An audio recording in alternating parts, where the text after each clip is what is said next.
View. Oh, grabe naman yun, sir. Ay, kita nyo, oh, napakaganda ng Batangas. Kaya mga part, ito talaga yung aking pinakagustong gawin, yung maipakita dito sa aking channel yung ganda ng Batangas, especially ng Batangas City mga part. Batangas City represent.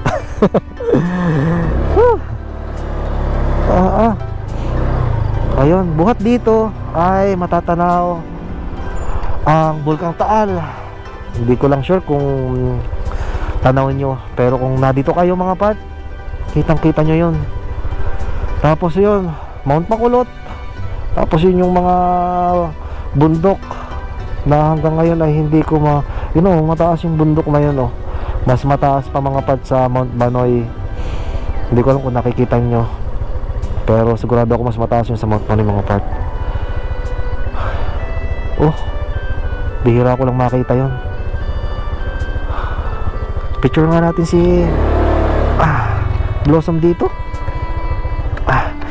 Hindi pa tayo natatapos o hindi pa tayo nakakarating sa ating pinaka-goal ng video na to. Ay, napakadami na nating nakikita, napakaganda.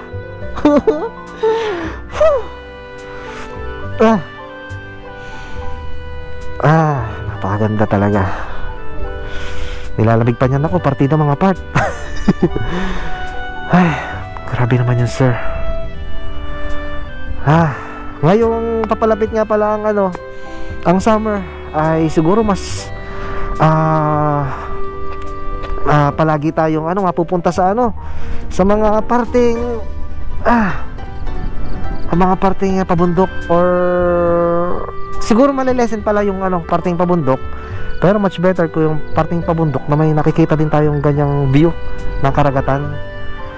So siguro mas lilimitan natin ang papunta sa sa mga dagat pakikisabay syempre tayo sa season. So ayun, hindi natin alam kung saan tayo pupunta, pero malamang at sa malamang kasi atin yang kumbaga pinapakita yung ganda ng lugar namin sa Batangas City. Syempre doon tayo pupunta sa mga beaches at sa mga dagat-dagat doon sa amin sa Batangas City.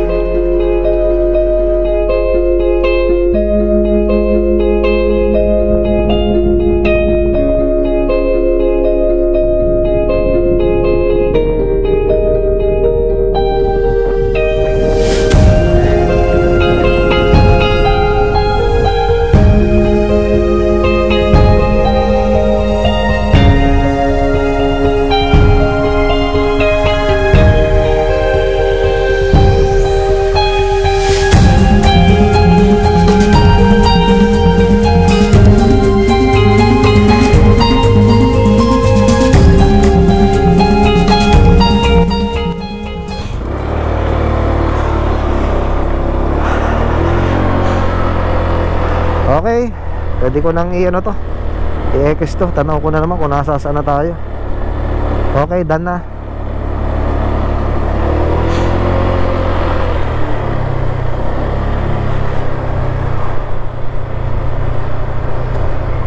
Grabe ang dito, yung hampas ng hangin. Kasi magkabila dagat mga part. Ayun, Gulugod Baboy, overlooking, room for rent, car camping, free parking, turn left. Ayun, saan tayo magpaparking? Madami palang parkingan dito. O dito tayo muna pupunta. So saan ang parkingan? Ayun, may nag-aano sa atin, may nag-a-assist. Lamig. Grabe naman yun, sir. Ayun. Okay. Dini kuya. Pwede ko na itaas dini kuya. Ayun. Thank you. Nandito na tayo sa parking ng Gulugod Baboy.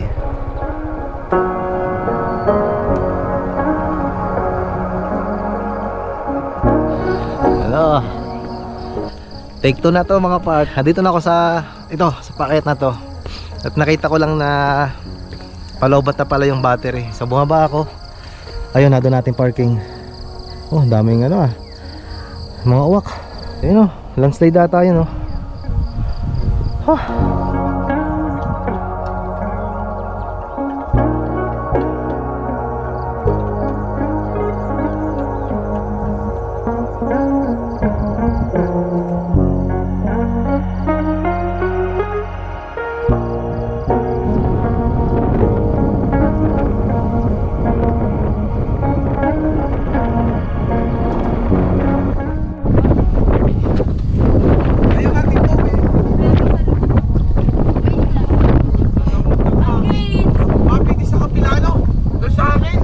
sige po. Ayan. Sige po, pesta. Ay, tingnan lang po. Kita rin ano, kita rin pinagpagahan.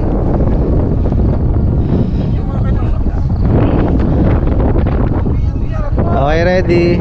1, 2. Isa pa po. 1, 2. Isa pa po. 1, 2. Check nyo nga po kung ano, kung maganda. Para baka gusto nyo jump shot. yun, pwede yun, pwede. Nice, road trip po kayo.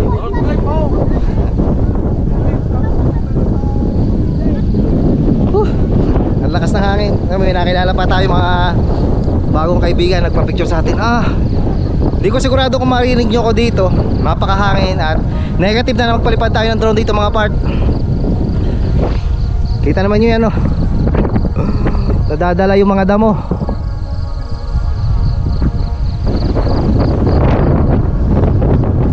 Sasanggahan ko nga yan, no? Para hindi masyadong nagwi-wind noise. Yung napakadami pang ano tao doon sa baba. Ang daming nagkakamping. Yun, ang dami naman ang daming uwak. Kaya ako, hindi na tayong kapalipad dito ng drone mga part. At hindi na naman kailangan natin palipadan to kasi 360 ang view dito. Yun ang sinasabi ko, yun yung kabilang yun, no? Mas mataas yung kaysa dito. Pero mas madami yung nagpupunta dito sa kung saan doon tayo. Mas mataas doon, kaso parang mas lalong mas malakas ang hangin doon. At wala akong nakikitang nakatayong tent. Pero may mga tao ngayon, no? Hindi lang siguro hagip ng camera at maliit. Pero kung ako tatanungin, hindi ako magkakamp dito mga part. Iniisip ko sana na mag-camping-camping din. Pero pag dito sa mga gantong bundok, ay nako, wag na. Baka hindi tayo umabot ng umaga, ay manigas tayo dito.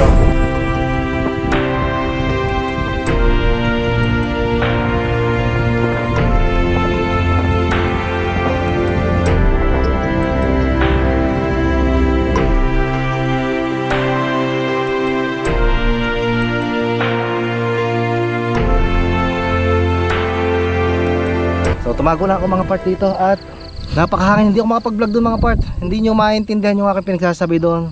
Pero napakaganda talaga dito.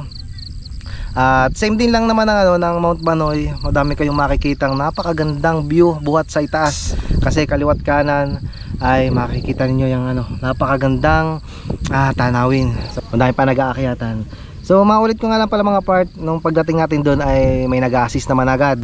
At meron tayong binayada na 130 pesos. Parking na yun at saka environmental fee. Ayun, 130 pesos ang babayadan natin. Hindi ko lang sure mga part kung ilang oras yun. Wala naman sa akin sinabi. Siguro naman ay unlimited. Siguro pati ay bukod naman siguro yung bayad kapag magkakamping. So may mga nagkakamping dito. Hindi ko lang naitanong na at pakailang naman natin ay punta dito sa taas at makita yung ganda ng tanawin.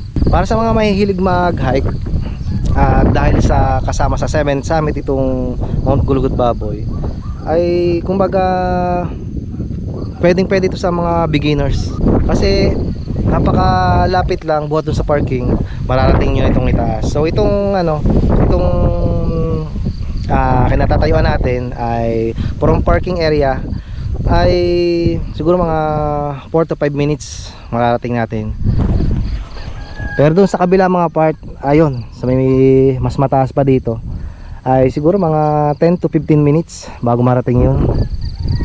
Kasi medyo may kalayuan buhat dito sa parking sa ibaba. So hindi na tayo pupunta doon at sigurado naman na hindi natin kakayanin yung paakyat na yun.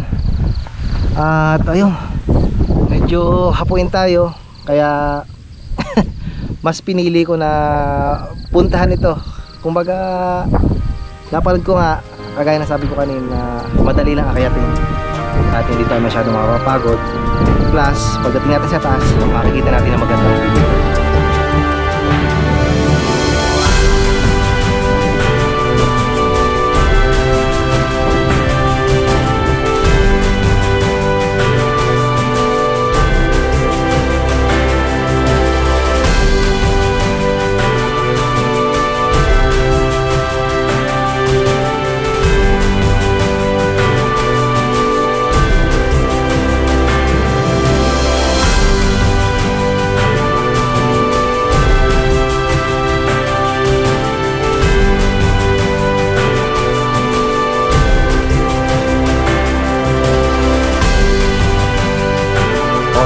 napaka solid.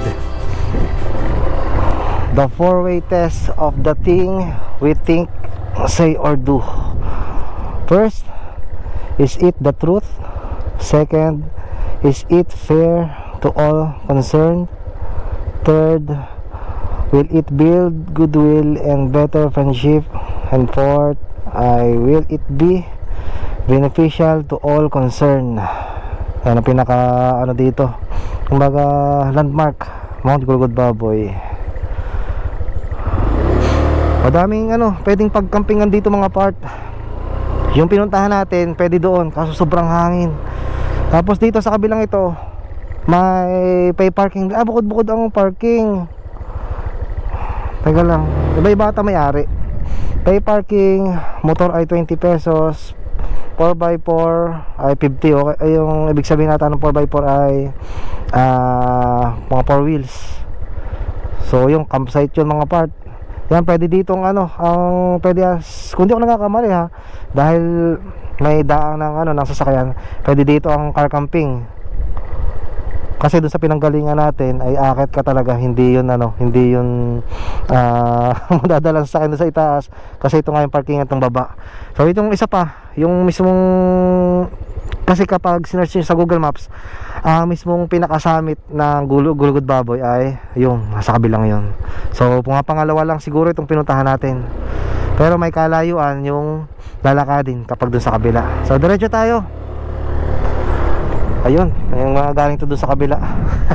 Hindi tayo matatag sa ano, sa lakadin mga part. Alam nyo na sa mga matatagal na dito, hindi tayo masyadong ano, pumupunta sa mga malalayo ang ano, lakadin. Lalong-lalo na sa mga akyatin, kasi mahina ang ating stamina. Ewan ko ba kung bakit, siguro dahil ng kamumotor na din.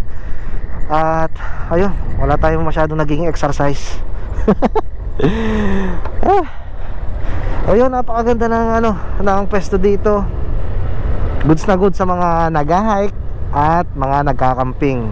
So puntahan nyo ito mga part, isama nyo sa mga ano ba tawag doon, mga drawing list nyo. Baka sakali mapuntahan nyo, ano malay nyo. Kaya i-drawing nyo na yan. So yun, isang maikling ano, vlog lang. At naipasyal ko naman kayo dito sa Mount Gulugod Baboy. So siguro itong ano, sunod na vlog natin ay makikita niya na sa sunod na upload. Napakaganda talaga oh. Grabe naman yun sir. Okay, good morning Batangas. Napakaganda ng view. Kakatapos lang natin sa Mount Gulugod Baboy yun. Ang dami pang tao dun oh. Ayun. Napakalamig mga part. At dala siguro ng ano, ng amihan pa din syempre, kasi kakatapos lang naman ng ano, ng bagong taon. So January 5 pa lang at talagang dala ng hangin, yung sobrang lamig. So nasa unahan natin ang Mount Banoy, sa kabilang panig dito sa Batangas mga part. Nasa kabilang yon, nasa kabilang dako ang Batangas City. So itong mapapanood yung mga part ay part 2 na ito ng pagpunta natin dito sa Mount Gulugod Baboy. So kwento-kwentuhan at sa mga madadaanan natin dito, ayun, tingnan natin kung ano mangyayari ano. May mga nagra-rides pa papuntang Mount Gulugod Baboy. Shoutout sa mga paparating pa lang. So kanina pa tayo doon. At medyo nakapag-enjoy na. So napakaganda ng ano, ng place. Pwedeng-pwede talagang ano, tambayan or pagkampingan. So yan oh, napakagandang yan oh.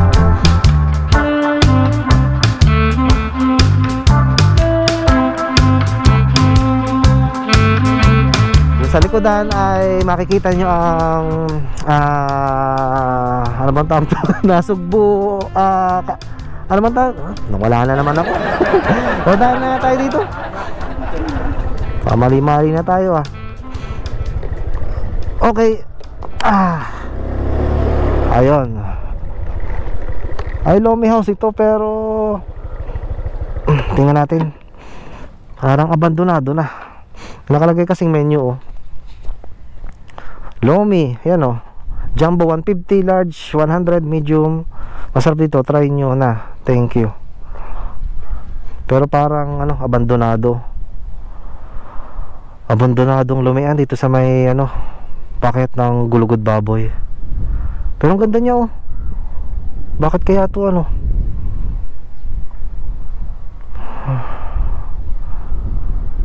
Ibang isla na ata itong mga part, yung kabilang yan. Tapos yung malaking nakikita yung bundok na yon, sa likodan ng bundok na to ay kabundukan na yan ng Mindoro. Abot doon, napakalaki ng Mindoro. Tapos yung maliit na islang yon halos nanliliit, Isla Verde, parte pa din ng Batangas City. Tapos yang bundok sa harapan natin, yun na yung kabundukan ng Batangas City mga part. So tawid ano tayo, tawid dagat itong Batangas City at ito Mabini, Batangas. Pero hindi naman tayo sumakay ng bangka mga part. Yun, inikot natin yung ano, baybay ng ano, ng Batangas Bay. Oh, ayun yung naisip ko nga pala kanina, Balayan Bay. Kung nadudong kayo sa itaas mga part ng tawag dito ng Gulugod Baboy, makikita nyo doon ay Balayan Bay. Tapos dito sa parting Sinangan ay Batangas Bay. Ayun. Okay, nag-enjoy naman tayo sa pagpunta natin sa ano, sa Mount Gulugod Baboy. Kung napapanood niyo to at hindi niyo pa napapanood yung part 1 nito, ay ayun, halos magkasunod lang. Uy, ahas. Ahas ba to? Ahas nga. Ahas nga. Maliit na ahas. Oh, grabe naman yung sir. Ahas na maliit. Ayun, mabalik tayo. Ano nakikita ko. Medyo kinabahan ako ng konti. So kung hindi nyo pa napapanood yung part 1 na andun tayo sa Mount Gulugod Baboy, ay halos magkasunod lang itong mga part na upload. Silipin nyo na din. At kung hindi pa na kayo nakaka-subscribe, pwede naman. Pero hindi ako namimilit mga part. Ang sa akin ay kung magustuhan nyo yung video ko, pwede kayo mag-subscribe. Kung hindi naman, ay okay lang. Hindi ko pinagpipilitan ng sarili ko. Okay, ang mahalaga dito sa ating channel, ayun, nag-enjoy tayong lahat mga part. Nag-enjoy ako, nag-enjoy kayo sa mga nakikita nyo, sa mga pinupuntahan ko dito sa amin sa Batangas or sa Batangas City. Okay, pababa na tayo. So, nasa taas to. Bago nga pala ako umalis sa bahay ay syempre aking ano, in-adjust ang brakes. O pasang kaya yung kabila ngayon. Ayun, ito, tanda ko na to. Dito tayo lumiko. O, ito nagbabike nito, siguradong papuntahin doon, no? Wala, pakahirap niyan. Yung sa panaginip ay pupunta ako dito ano, na naka-bike. Naku, ay hindi pa pwede. Kulang tayo sa stamina. Kailangan tayo magpalakas para in time na mayroon tayong mga pupuntahan na medyo may mga lakadin na malalayo or akyatin, ay makakaya natin. Okay, Mabini, ayun. Hindi na kayo maliligo dahil baka mapapakaliwa pa kayo. May karatula naman ito Mabini. Diretso tayo pababa. Punta tayo sa bayan ng Mabini. O ito yung way pababa at papunta pinakabayan. At syempre daan pauwi papuntang Batangas City. So sa mga magtatanong kung gaano kalayo or ilang oras ang babahihin mula sa Batangas City papunta dito sa Mount Gulugod Baboy or dito sa Mabini, Batangas, ay humigit kumulang 1 oras, mahigit siguro 1 and 20 minutes ang biyahe kapag mabagal kayo, or siguro mas mababago pa yon kapag naka 4 wheels kayo at maiipit kayo sa traffic sa pinakabayan. Siguro mga 1 oras at kalahati ang susumahin. So kapag nakamotor at dire-diretsong biyahe kagaya ko ay halos 1 oras lang. Lumabis lang na konti kasi tumigil tayo. Madami tayong tinigilan. May tinigilan tayong ano, doon sa baba sa may Malimatok. Okay, simula doon sa taas hindi pa tayo halos nagagas, oh. Puro pa baba. Okay, ang ganda dito. Kaya nga lang parang medyo ano, Kamusta kaya dito kapag yung ano, yung season ng tagbagyo o tagulan? Kasi nasa itaas, parang walang ano, walang sasanggaw. Siguro mahirap dito ano. Yung kagaya nito, nasa taas na parte to, nasa taas yung mga bahayan. Parang nakakatakot dito no. Lumalagot ko yung ano, pinaka unahan ito ni Blossom kapag napapadaan tayo sa mga humps. Siguro may sira na itong pinakaunahan nito, yung mga ano bang tawag, knuckle bearing. Kasi 4 years na to si Blossom at hindi pa natin napapabuklat yung unahan nito. Hindi pa ito nagagawa o hindi pa napapa-maintenance na nababaklas to. Halos ang maintenance lang ni Blossom ay change oil, gear oil, yun lang. At sapat na yun. Palimit ako makakita dito ng ganito, yung square na hindi ko alam kung ano, lagyan siguro ng tubig, pinakatangke, pero yari siya sa semento. Parang may nadaanan pa ako dito kanina nung paket pa lang ako. Ayun, buti na lang talaga at maganda yung ano, yung panahon ng pagkakayat natin dito. Yan o, kagaya niyan o. Nakikicomment mo ng mga part kung anong tawag dyan o. Tangke siguro ng tubig. Kasi ano parang kakaiba ano. Siguro kada lugar ay mayroong kanya-kanyang ano yan. Yan, kagaya na yan. Tangke ng tubig ay yari sa aluminum or stainless na kung tawagin ni tangke sa amin. Puro halos ganun sa amin sa Batangas City, mga tangke na it's either galvanized or mas safe siguro kung stainless kasi tubig ang ilalagay doon. Pero kalimitan naman ay ang nilalagay doon mga panghugas-hugas lang na tubig. Hindi aari doon yung ano, yung inumin. Pero ang pinagtataka ko lang, noong panahong una-una tayo ay doon nga tayo nakakainom sa ano, sa gripo, sa tinutungga. Pero ngayon ay ano wala na. Okay walang tigil na palusong. Ayan may madadaanan pa tayo. Mas luma to tabi-tabi po. Ayan mas luma yun. Siguro nga tangke ng tubig yan. Okay, tabi-tabi po. Uy, delikado dun sa parting yun. Kanina pa naman nung dumaan ako dito ako sa mismong malapit. Dapat pala dito ako sa tabihan. Guwang yung pinakailalim. Ayun, dito na tayo sa may ibabaw. Nasana dito sa paakyat tayo mapapupunta. Kasi syempre nasa instinct na natin yun na paakyat yung Mount Gulugod Baboy. Mabuti na lang at nakamapa tayo. At ayun kita kong sumala yung mapa. Kaya nakabalik tayo. So yun, from dun sa baba Malimatok 1 packet dito mga part ay ayan, may kakananan na pataas yan na papuntang Mount Gulugod Baboy. So itong diretsong ito mga part ay itong pakaliwa na pinagsangahan ay itong daan papunta dun sa kabila ng bundok dito sa Mabini, Batangas.